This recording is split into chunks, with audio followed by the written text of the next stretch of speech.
He's a well-written baddie, but I never understood why people thought Emet wasn't a baddie. Exactly. And people can't tell the difference, honestly, is what it comes down to.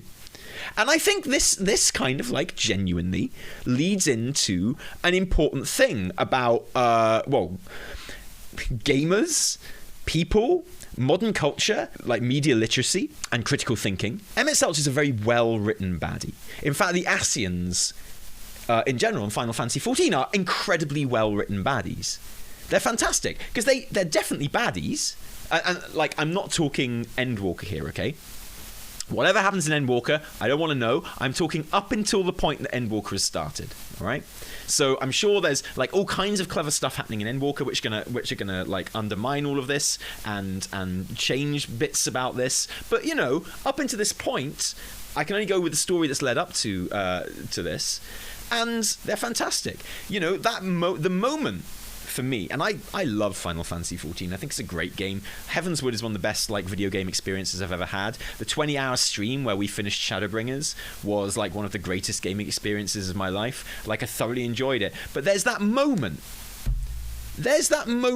in Shadowbringers where this is the moment for me, and this was the last thing we did before the 20-hour stream. It might be the thing that convinced me to do the 20-hour stream because I loved it so much.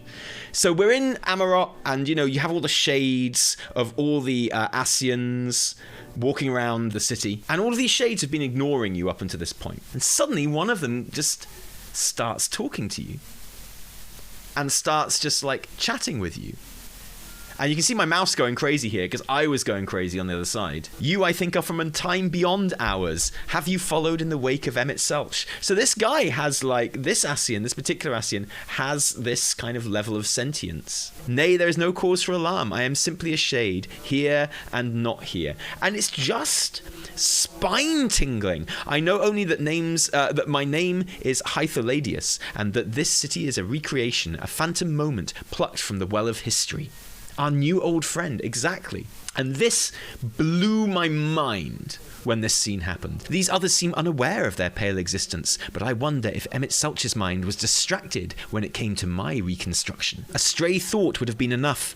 Hytholadius will realize the truth, for example. We were close friends once, you see. This is the peak of Shadowbringers for me, which I don't think it ever really hits again. But that's not a criticism of Shadowbringers. That's saying how amazing this moment is. It's the moment where I really, really started to feel sympathy for the Ascians and their culture, right? You know, because you spend the whole of Shadowbringers learning about them and learning that there's more to the backstory of Emet Selch, obviously, than we knew, and the Ascians in general. But this moment where, you know, you've been going around this city that Emet Selch has kind of created out of his own sort of consciousness, and even then, he's not completely in control of it, and there are these things walking around like with their own lives. Yeah, it's got so many layers, and it's so brilliant. And so there is no doubt that the Ascians in Shadowbringers are incredibly well structured and well written and well fleshed out and well realized baddies. And as such, and you know, you see this happen later on with Elidibus as well, as such, there's always going to be an element of sympathy for them because, you know, it is really, really sad. They lived on a world, they reached a kind of utopian state where they had a really cool, almost Athenian society, right? Where everyone just went around kind of thinking about stuff and philosophizing about stuff. And then the world started getting fucked up. And they made the decision to summon Zodiac. And that all got a bit fucked up. So they had to make the decision to summon Hydaelyn. I'm, simplifying, obviously. Heaven equals Art Deco. Something else I completely relate to. What more could you want? Exactly, they had it all. And so, there's a sense that, everything they did, which caused all of the problems, was only to try and avoid their own extinction, right? So obviously you're going to feel sympathetic to them. However, there is also no doubt that in terms of their role in the story and what they are in relation to us, certainly up until the end of Shadowbringers, and certainly going into Endwalker as well, there's no doubt that they are baddies. As in, they want to wipe out a whole bunch of innocent life for their own ends, for their own benefit. which is like the definition of baddies, right? It kind of doesn't matter how sympathetic someone's story is, you know? They want to wipe out literally like 13 planets worth of life just so they can get their lost way back. And that's a clearly evil thing to do. If your parents are killed or something, and you know you can get them back by murdering a whole ton of people, your story is sympathetic, but it doesn't make you murdering those people okay. They also have some stuff about being isolationist and leaving other societies outside of Amarok to die in the side quest there. So that's another layer of Emet Selch's creation, not even mirroring the perfect world he remembers it as. That's really interesting, you two. Yeah. Absolutely. Tally jumping straight to Batman level trauma. Yeah, nice motive, still genocide. Exactly. It's sad that this society was destroyed and that they were literally separated out into all these different like shards and reflections and worlds. But you can't go around doing the genocide, man. It's a matter of perspective, though. If you read the lore about the previous eras, you can recall about how bad those eras got. Almost perfect tyrannies, genocidal wars over and over again, billions dead, etc. Ascians' new paradise without conflict. I don't think that's a matter of perspective, because you're implying that that makes their genocide okay. That's not a matter of perspective, that's a matter of context. Whether the life forms that they are genociding are good or bad to each other, they are innocent of the problems that the Ascians hope to solve by genociding them. And a lot of those wars are directly caused by the Ascians as well. If you lost your family and everyone you've ever known and loved, wouldn't you do anything to get them back? Oh yeah, definitely. And that's what I'm saying. I probably would. I probably would go out and murder a whole bunch of people if I thought it would bring, you know, my loved ones back. But that doesn't mean I would be a goodie. That doesn't mean I wouldn't be a baddie.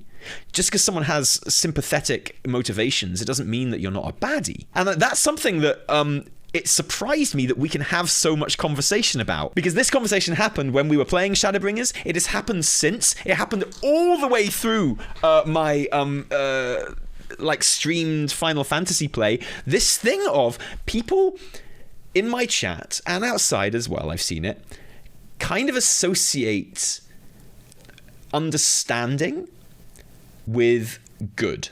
As in, I can understand this person's motivations, and therefore they're not a baddie. That's not how it works. And the thing is, the game isn't ambiguous about it either. Like, Emet Selch is literally the final boss of Shadowbringers base content, right? There's never a suggestion that taking him out is the wrong thing to do, because he's made it very clear he wants to genocide everyone. And this is like super fascinating to me, because to me, Emet Selch is a really, really good baddie, and a baddie that I really genuinely like value, and who I think is fantastic, beautifully written. Not just Emet Selch, but his place within the Ascians as well. But it kind of like, it's just embodied by Emet so well, isn't it? One of the best video game baddies of all time, certainly. You know, and a really good example of antagonists in media in general. And that's so satisfying and so great. But at no point does that make me think he's not a baddie. And here's the thing, I'm not even saying you shouldn't stan him. You can stan baddies in fiction. Stan baddies in fiction all day long. That is no reflection on you as a moral person at all. You know? Who cares? One of the things I hate about World of Warcraft discourse is people try to make moral judgments about you on who you stan in World of Warcraft. As in, if you stan Sylvanas or something, or if you stan someone else who does bad things, if you stan the Alliance because they do bad things, if you stan the Orcs because they do bad things, that somehow that reflects on you as a real life person. And that's some bullshit, man. I'm completely against that. You should be able to stan any baddie in any media you like, because it's not real. It's literature, okay? None of the bad things that those baddies have done is actually real. But how cool Emet Selch is real. How awesome Sylvanas looks with a bow, that shit is real. I know that Emet Selch is in Endwalker, obviously, because he's the narrator of it, and I'd be very surprised if we don't learn a lot more about him that directly contradicts everything that I'm saying here. But, you know, no one else had played Endwalker when we originally had this conversation about Emet either, so I stand by it. So you can stan any baddie you like, okay? There's nothing wrong with stanning Emet Selch and making, like, fan art of him, and calling him your favourite character, because he's a brilliant character. I hate him, but he's a brilliant brilliant character, obviously, and like he's really likable, and you know, he's got this amazingly sad backstory, and he's the most relatable of all of these characters who are essentially baddies and have this like really sad backstory. So I'm not one of those people that says, oh, you shouldn't like Emet because he is a genocider. I'm not one of those idiots, don't worry. However, even with that in mind, there's no denying in my mind that he is a baddie, and he is quite literally the baddie. He's literally the final boss of the base game, and the unraveling of his story and the reveal of his story and of the story of the Ascians and the impact they have on the universe and what they lost is kind of one of the emotional hearts of the entire story of Shadowbringers. But he's still a baddie. And all of that stuff goes towards making him such a good baddie. So one of the things that really confused me, or not confused me, I guess, but surprised me, was how passionately people would argue in my chat about how he wasn't even a baddie. It's really weird because it's cool to love Emet. It's cool to stan him. But it's weird if you actually think he's a goodie. People can put smiles in my chat as much as they like now because they've played Endwalker, but at the time, no one had played Endwalker either. Not from a certain point of view, no. He's a baddie from every point of view. If you genocide 13 planets because you want to get your nice city back that was lost to a natural disaster, essentially, then you are a baddie. There's no moral compass where that is an okay thing to do. You guys would fail an ethics class if that's your argument. It was interesting for me because it really kind of showed that the blurring line between liking a character and appreciating that a character is well written and therefore kind of thinking that they are in the right. And that's really weird. And I just kind of wonder what that comes down to. And is it a case that we're just not used to good writing like that in stories? Because, you know, if you've seen my Jailer video, which is the last video that came out on our main channel, you know that I'm not a fan of generally of the baddies in WoW. I think they're terrible. I think generally expansion baddies in WoW are awful. They're always just some buff dude with a big, deep buff dude voice saying bullshit lines. Pitiful mortal. So that's the kind of stuff, that's the kind of level we're talking here. That's the kind of thing we're discussing here. And I've always thought that about WoW. That's why I really loved the whole Legion Chronicle rework of the Void and the Titans and the way it recontextualized all that stuff. At least it added a different dimension to the Dross that I felt had been, you know, in terms of baddies, served up until that point. Not arguing that I agree, but I can empathize, that is where the confusion comes from. Oh yeah, 100%, and absolutely you should empathize with Emet Selch. And you should think like, God, if only things could have been different. But at the end of the day, if you don't kill him, he's going to genocide everyone. And that's really bad. Hard disagree. Until now, no WoW villain has been so self-confident as to prominently display their nipples. The Jailer is legit. Garrosh? Illidan? I'm pretty sure you could see Deathwing's nipples in there somewhere as well. Wasn't the final fight in Cataclysm like Deathwing's nipples trying to get over the cliff and you were just like hitting his nipples to make him fall down? I vaguely remember that being the last fight of Cataclysm, right? Do suckers on tentacles count as nipples? Because then you can count the Zoth as well. Wait! Argus, surely! They all show their... What are you even talking about? They all show their nipples. Literally all of them show their nipples. The only one who doesn't is Arthas, the Lich King. That's it. Oh my god. If they've got a deep booming voice and they show their nipples, they're the baddie. Kill them straight away. I think the reason people think Emet is right is, as he says, we are not comparable to his race. Rather than thinking about killing humans to get your loved ones back, would you kill random animals for them? And he is right in a way. The Ascians lived in a paradise while Eorzea certainly doesn't. He is an enemy to us, no doubt though. Just like we are enemies to all lesser animals on the planet.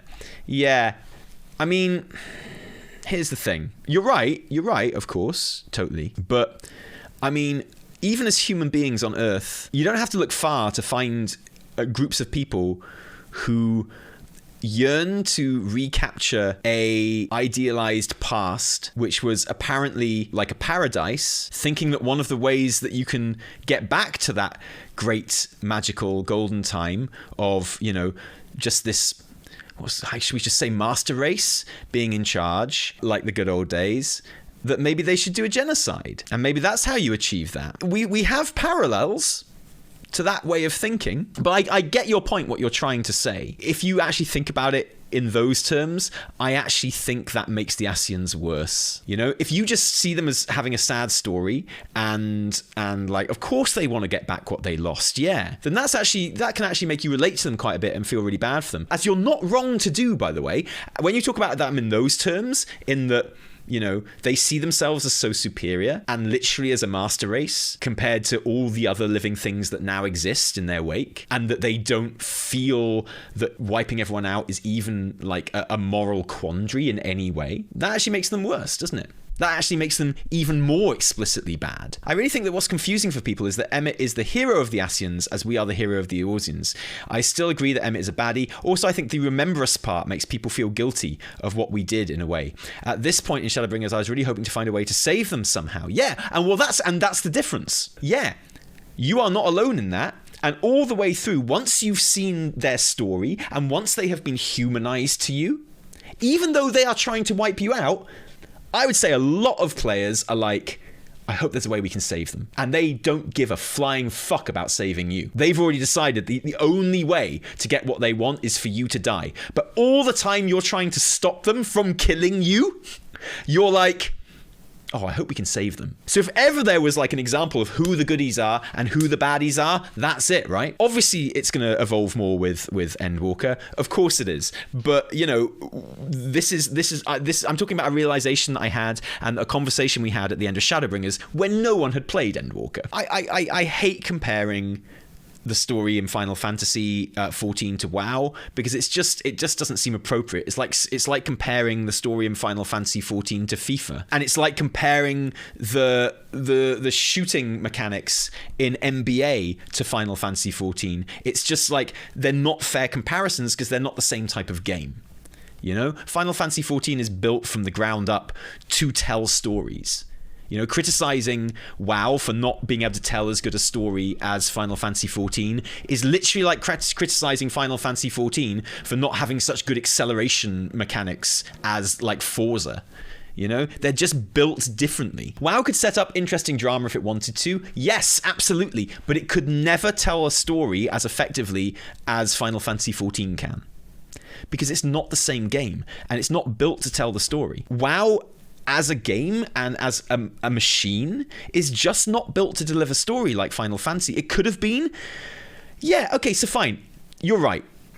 I blame Denusa because Denusa had every opportunity to send people back in time to when they were making WoW and say, you need to make this game more like a game that they're going to make in 8 years' time. And when the people making WoW said, are you kidding? No, everyone loves this game. We're going to make it like this. And also, we don't have the technology yet to make it like a game in 8 years' time. And Denusa should have just been like, look, bro, trust me, okay? You're going to want to tell some cool Ascian stories.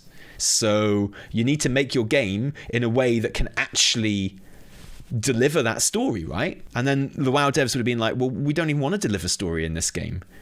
And Denusa would be like, bro, trust me, bro. Not only is Final Fantasy XIV built to deliver story in a way that WoW isn't, but also, like, people do forget, it's literally half the age of WoW as well. Now, that doesn't mean that WoW isn't capable of having good stories, and they should do better with their stories, but all things being equal, they are never going to be able to deliver story as well as Final Fantasy XIV. Heavensward is the expansion that you would expect from Final Fantasy XIV. It's brilliant. It's incredibly focused. I think there's genuinely a case for it being the best Final Fantasy XIV expansion. Bear in mind, I haven't played Endwalker yet, all of it. But it's much more what you expect from an MMO expansion. Shadowbringers pushes the envelope, okay? So, like, Shadowbringers is Final Fantasy storytelling, like, at its zenith until Endwalker, and I'm sure Endwalker is as well. Like, they are pushing even their engine and their kind of setup, which is designed to deliver story. They are even finding new and brilliant things to do in that, and they are, you know, taking it to its natural conclusion, and they're doing incredible work with it, and that takes incredible skill, and they should be applauded for it. So, you know, they're changing the game here, and in terms of video games in general, but also MMOs in particular, which aren't good at delivering stories. And video games in general, it's a weird art form because it's an evolving art form in a way that other art forms aren't. So, you know, new film technology comes along, and new special effects come along, and new techniques of making movies come along, but they very rarely fundamentally change what a movie is, you know? And a book is a book, right? A painting is a painting. It's been the same essential blueprint and format for centuries. A video game, we don't even know what the end point for video games is. There isn't one, because they change all the time. And what they are changes all the time. And their purpose changes all the time. And the things they can do change all the time. So it's a really weird media, but it's an incredibly exciting media as well. Up until recently, I feel like a lot of games, and even now as well, a lot of games just try to emulate other art forms, which there's absolutely a place for, right? So early video games very much try to emulate books, and like, there was a moment in the 2000s where the holy grail of video games was to emulate kind of movie narratives and stuff. And I say this as someone that's been playing video games since the 80s, right? I'm an old man, and I've been steeped in video game culture since the 1980s, right? My video game experiences were buying magazines that had cassette tapes on them with like hundreds of games for my Sinclair Spectrum, okay? So like, I've paid my dues. I know what I'm talking about here. And I feel like video games are closer to working out what they are now in terms of narrative devices than they've ever been. And it's a really exciting point. And I think Shadowbringers is a seminal moment in that in many ways. And I think it surprised a lot of people. And I think a lot of people who aren't used to... I know everyone watches movies, but not everyone reads a lot of books. Not everyone watches a lot of very varied media. This is going to sound patronizing, but I don't mean it to. Because the other thing you've got to remember about video games is you can guarantee that if someone likes reading books, they've probably read loads of really good books. If someone has a passion for film, they've probably seen some really, really good films. If someone loves video games, there's no real guarantee that they have a framework for critically understanding narrative in a way that someone who's really into books or someone who's really into films is. Because you can be really into video games and not care about narrative at all. So you don't have that critical framework for narrative, because narrative isn't always one of the most important things about a video game.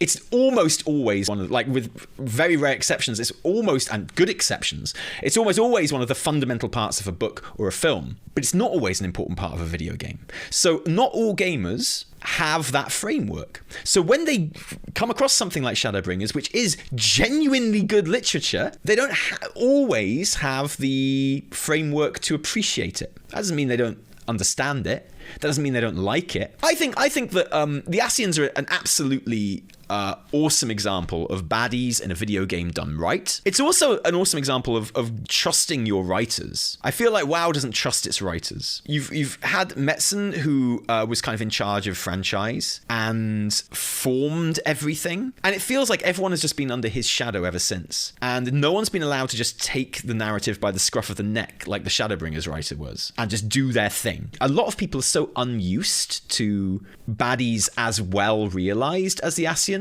in their games, but in particular in their MMOs and in their like live service games, it surprised them, and they almost didn't know what to make of them, to the extent that we get a lot of people that genuinely think they're goodies, because it's like, wow, they make me feel like goodies make me feel. They make me feel sad for them, and they make me feel like I want to help them, so they can't be baddies, right? And I think, like, genuinely, a lot of people had that emotional reaction. And because I remember we just had big talks about it when we got to that bit in Shadowbringers. And it was like people genuinely trying to make the case that Emet Selch was doing the right thing. It's like, I don't think he was. And I don't think the game wants you to think he's the final boss. Yeah, I always say Emet Selch. It's because I always used to call him Emet Squelch. And I'm trying to train myself out of calling him Emet Squelch. So I'm meeting you halfway with Selch. I hope that's okay. Empathy is a really powerful tool, and I think that the groundwork is there for the jailer to have quite an empathetic backstory, right? They just never even tried to explore it.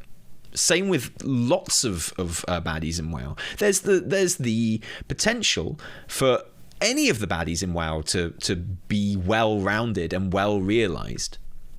But it's just clearly not a priority for them, for whatever reason.